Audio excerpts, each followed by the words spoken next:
Sup guys? In this video I'll be going through the history of the meta fights and my experience with each one. If you're an older player, then come reminisce with me, and if you're new, then I hope you enjoy the little history lesson. I'm going to be doing this mostly off memory, so I hope I don't make any huge factual mistakes while recalling some of the fights, but feel free to point out any if I do.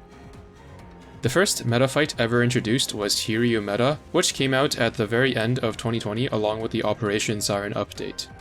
For the first few meta fights, I won't be playing their background music because it can get copyright claimed.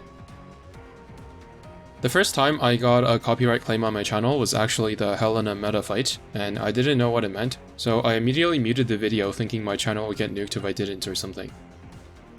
Turns out, you only really lose the ability to monetize the video, so that was probably unnecessary since it's irreversible. Anyway, back to Hiryu. By today's standards, it's just a box standard boss fight. But at the time, it was actually a novel concept because there was really only campaign and campaign style events. Having a singular boss on its own as a fight was not really a thing outside of a couple limited raid events, which came along with some issues of their own. Since these types of fights were not really a thing, most players were not prepared at all with ships and equipments that were particularly good against them. Personally, my account was not super developed at the time, and a lot of focus was given to ships that excelled in chapters 12 and 13, as that was the endgame content at the time.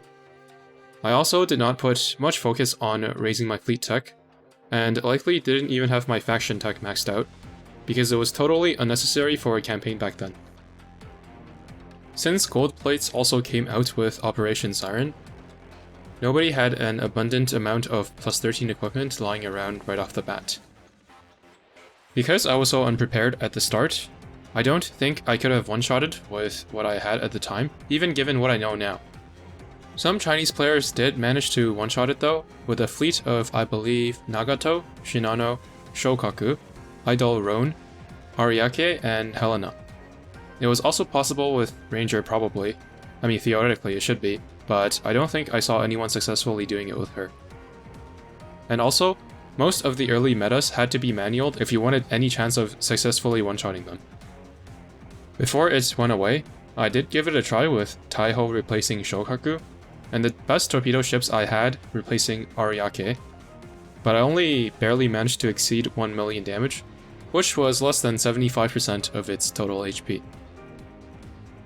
At the time, I didn't consider myself an expert or anything of the sort, but after seeing how much everyone was struggling with the boss, I realized I might have some things to share that could help other people. Actually, no, that's a lie. I just wanted to show off and I'm not ashamed to admit it. So, 3 months after Hiryu, in March of 2021, Arc Royal Meta was released, replacing Hiryu as the meta boss fight. Within Hiryu's 3-month period, I had learned a lot in terms of strategies for dealing with such an enemy, and made some pretty big improvements to my account in terms of both ships and equipment. Crucially, I now had Shokaku ready for action. Not only that, but Arc Royal Meta was really just easier than Hiryu in every single way. She stayed still more, didn't introduce any new mechanics at all, and I think she did around the same or less damage to your vanguard. At this point, my fleet tech was still nowhere near max. I didn't have max carrier reload, so I had to use some suboptimal planes like the A6M50 on Shokaku and the Fulmore on Shinano. And other important tech such as aviation, battleship, firepower, and accuracy were pretty subpar. I also used Ayanami, who definitely pulled her weight, but I believe Naganami and Ariake were both better for this specific fight. I just didn't have them raised in time. Despite all that I was lacking though, with some luck, I successfully one-shot the boss, which I was pretty proud of. Near the end of Arc Royal Meta's period, New Jersey was released. Since battleships required less setup to pull off, one-shotting her on auto was actually possible, but I did not have the patience to retry enough to pull it off, and I don't remember seeing any other videos of it either. In the best run that I got, Helena did not activate her last scan, and I used Jeanne d'Arc purely for the sake of surviving, because surviving till the end on auto was pretty rare. However, if I got the last scan and used a more offensive option over Jeanne, it likely would have resulted in an auto one-shot.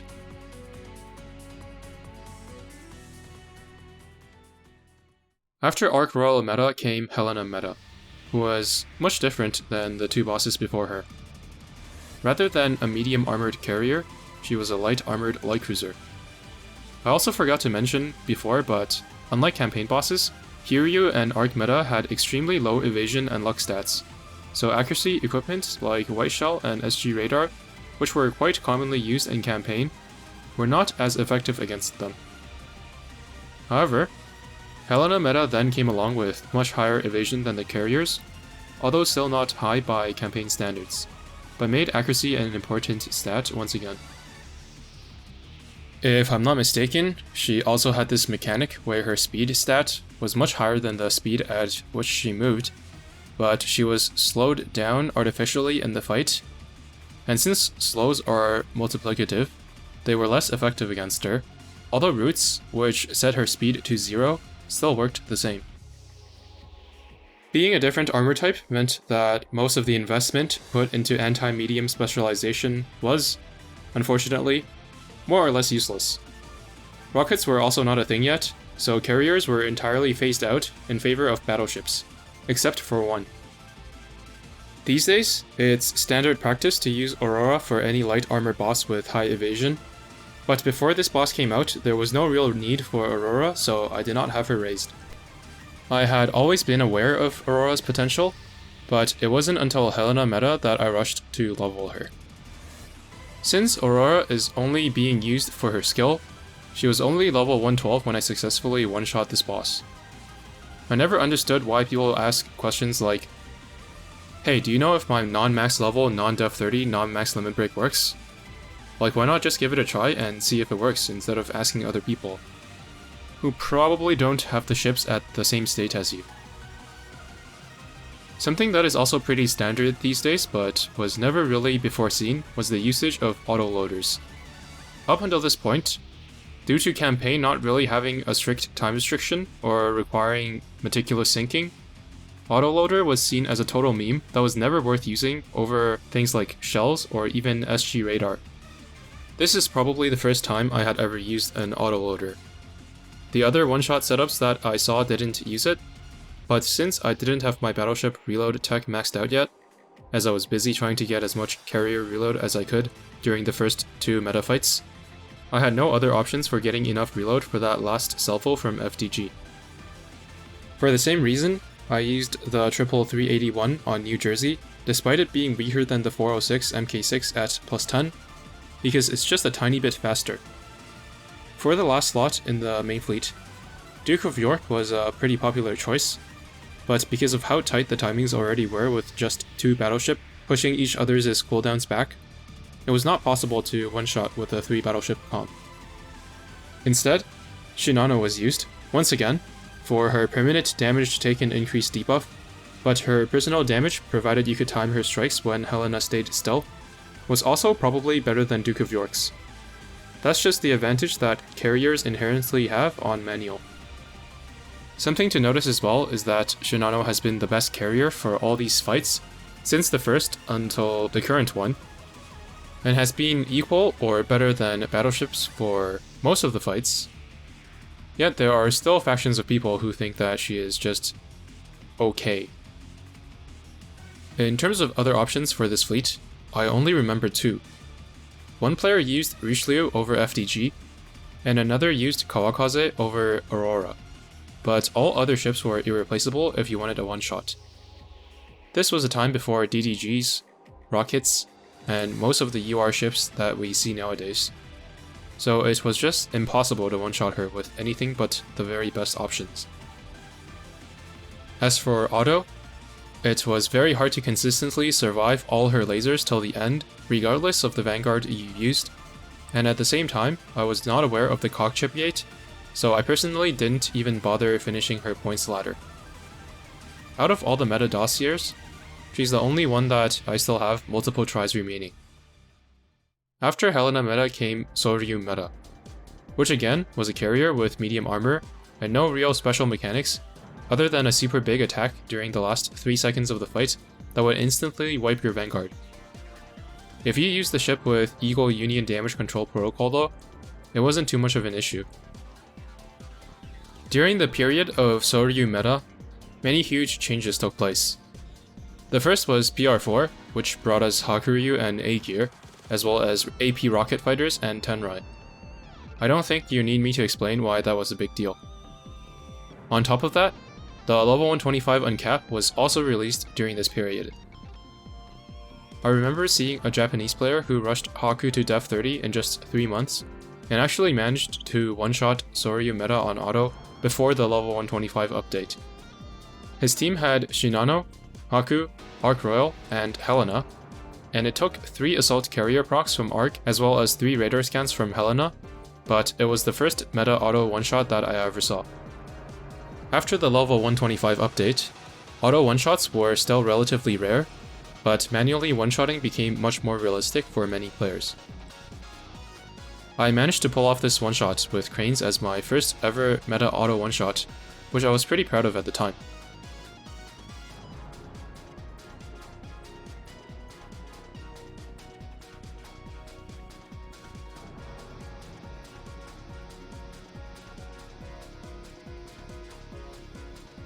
I also managed to do it with Arc Royal and Enterprise, replacing the Cranes. It took a lot of luck, but this was the beginning of Enterprise's resurgence, with rocket fighters and Tenrai.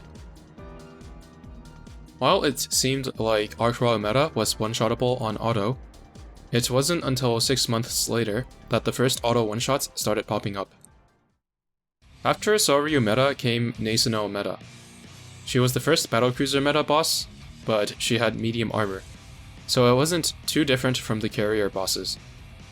However, the fight featured submarines, so you were pretty much forced to use at least one destroyer with Hedgehog. At the start, I had just finished developing both Haku and A-Gear, as did many others, so I just used the same cookie cutter fleet that everyone else was using, as it was relatively new. At this point though, manual one-shots were no longer particularly difficult, and auto one-shots had started to take over. After trying the cookie cutter fleet, I started experimenting with battleship fleets. As far as I was aware, nobody was successful in auto one-shotting the boss with battleships yet, and it seemed like I was going to be able to do it with Bismarck no less, a ship that nobody even considered using at the time. Unfortunately, before I was able to one-shot the boss with my Bismarck fleet, UVH was released, and all of a sudden, nobody really cared about a battleship one-shot anymore because it became quite easy. I ultimately did manage to one-shot the boss with the Bismarck fleet, but I stopped counting the amount of retries it took long before that. Before Nesuno was gone, I finished my second Tenrai, so now I was able to use both Haku and Enterprise at full power.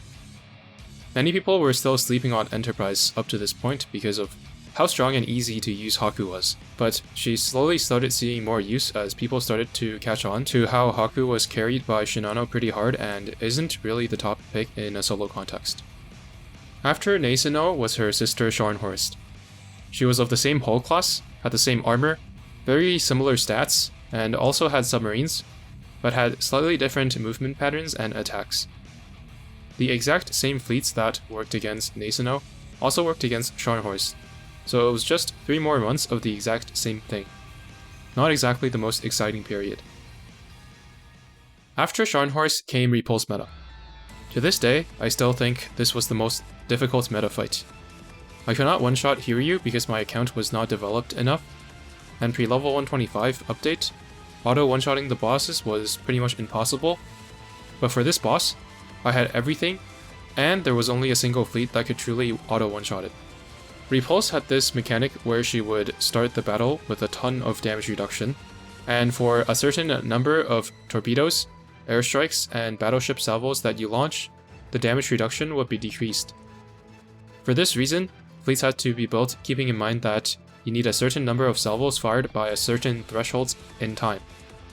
If you were short by just a single tick, you could be losing a huge chunk of damage for a salvo, or an airstrike, depending on what you used. This hero was the only fleet that you could one-shot the boss on auto with. I'm pretty sure that if you change a single ship in the fleet, you wouldn't be able to one-shot the boss, but there is some room to mess with the equipment. Battleships could also do it, but you would have to start the battle on manual, and only after the boss spawns turn on auto, as the first salvo of preloaded torpedoes fire before the boss spawns, and therefore is not counted toward reducing its damage resistance. Despite it being so difficult, there isn't really much else to talk about, as there was no room for creativity with the given restrictions.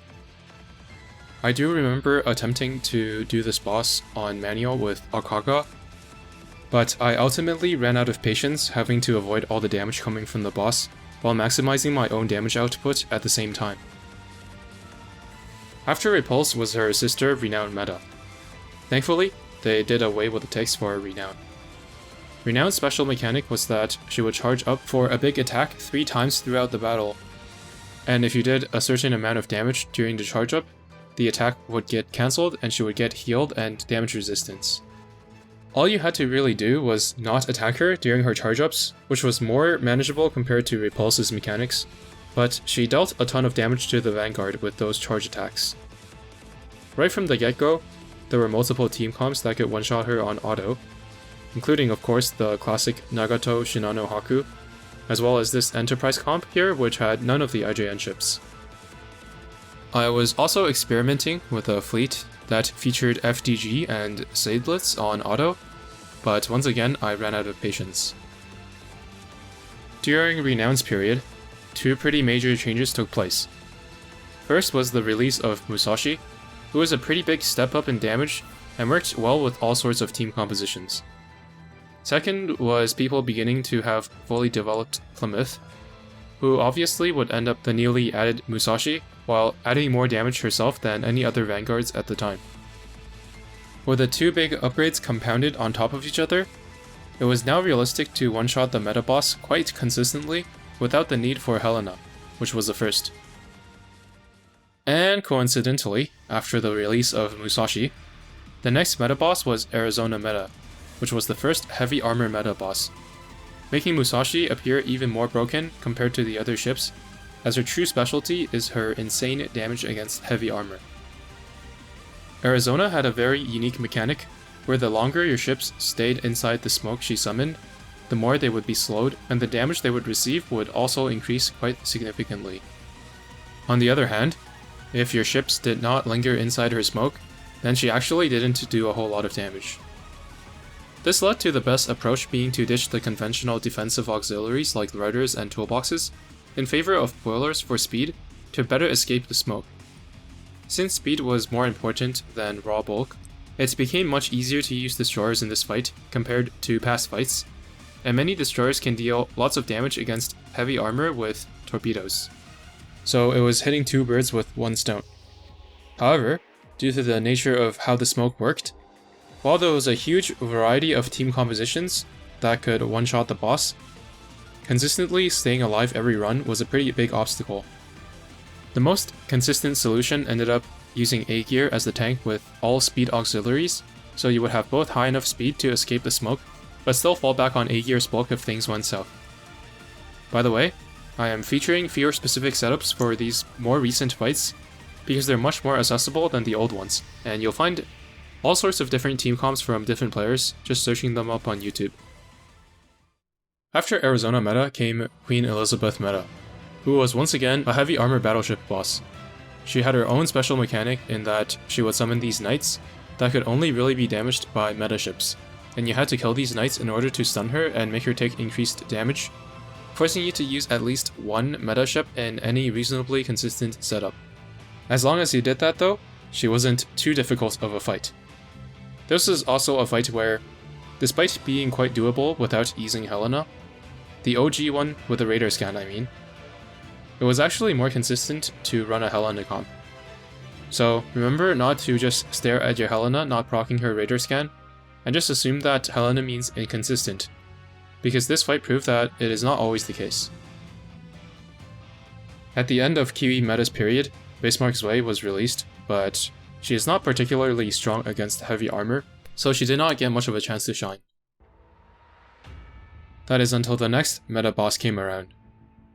Azur meta's special mechanic was that she summoned 4 statues, and the damage that the statues took would be partially redirected to Azur.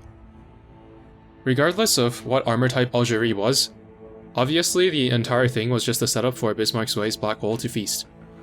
Basically, Bismarck with any 2 decent ships would work against this boss, and even ships like Saratoga, Graf Zeppelin, and Hood were usable. The consistent fleet that I ended up going with featured a 5-ship core of Bismarck Zwei, Peter Strasser, AVP, Aegir, and Plymouth, and I'm pretty sure that this fleet could one-shot the boss with just these 5 ships without even needing Kazagumo, as I was able to do it with many other options, including the likes of Emden, Aurora, and even dropping Plymouth to run a full Ironblood fleet. Aside from Bismarck being a permanent feature, this fight had the most variety and probably the most consistent one-shot fleet to this point, and perhaps even including the fights that succeeded. After Azur meta was Jinsu meta. She had a pretty simple mechanic of increasing all her stats for each unique faction in your fleet, but don't be mistaken because faction fleets did not work well against her. She ended up just being a big light armor meat stick to slap around, with whatever ships were strong against light armor. So unsurprisingly, you would see ships like Aurora, Bismarck, UVH, Yorktown 2, and so on. It was possible to auto one-shot her without Helena, but just like QE meta, it was much less of a headache to just use Helena fleets because her effective HP was so high. Overall, a pretty basic fight, reminiscent of the early ones, and not much to talk about. During her period, players also began to complete PR6 ships, including Kearsarge and Hindenburg, who were both usable, but they did not help nearly as much as Plymouth or Haku and Aegir did when they were first being completed. After the Jinsu meta fight was the most boring meta for me personally, Kirov meta. I believe she took more damage the more you kill her summons, and upon reading that, I just put Hindenburg and Unzen in my fleet, with Bismarck to gather up all the enemies. It worked at a 100% success rate right off the bat, so I didn't bother doing anything else past that point. Aurora was also very good and could replace Plymouth with equal success. Maybe a new player who hasn't developed their account to the point where I have might have had a similar experience with this fight as I did with the early meta fights. But for me personally, I lost interest after realizing how trivial it was, and just used essentially the same fleet throughout the entire period. And finally, we've arrived at Rodney meta, which we're currently on. As everyone probably knows by now, her special mechanic is that if you do 2 main fleet strikes within 1.5 seconds, whether airstrike or battleship salvo, she will become untargetable for 4 seconds. For me, this fight is definitely much better than Kirov and Jinsu meta, having special mechanics that actually do something. We've never had to desync our ships, while at the same time not desyncing them too much, so we can still stack buffs in order to maximize damage. The min-maxing process was quite interesting, especially in comparison to the couple of fights prior. Unfortunately, a lot of the enjoyment of the fight is ruined by the fact that your timing windows, even if they are wide enough that they don't trigger Rodney's skill, can be ruined by issues unrelated to the mechanics of the game itself, but rather to your operating system or hardware performance. If it weren't for that, it would be one of my favorite meta fights overall. I made a video breaking down the fleet I'm currently using, and while during the research for that video I actually did one-shot the boss 9 times in 11 consecutive runs, I will admit that since then the one-shot success rate has dropped by quite a bit. I guess I actually really did get lucky for 11 runs straight. I would say that the more accurate rate is now slightly over 50%, though still higher than other comps I've tried, but 80% is unrealistic. We will be getting the Chinese anniversary event before Rodney rotates out though, so perhaps we'll see some further improvements to the fleet by then. Anyway, we have finally made it to the end of the meta boss fights up to this point. If you had a different experience than me for any of the bosses, or you think I missed or am mistaking about something, feel free to share it in the comments. I hope you enjoyed taking this little trip down memory lane with me.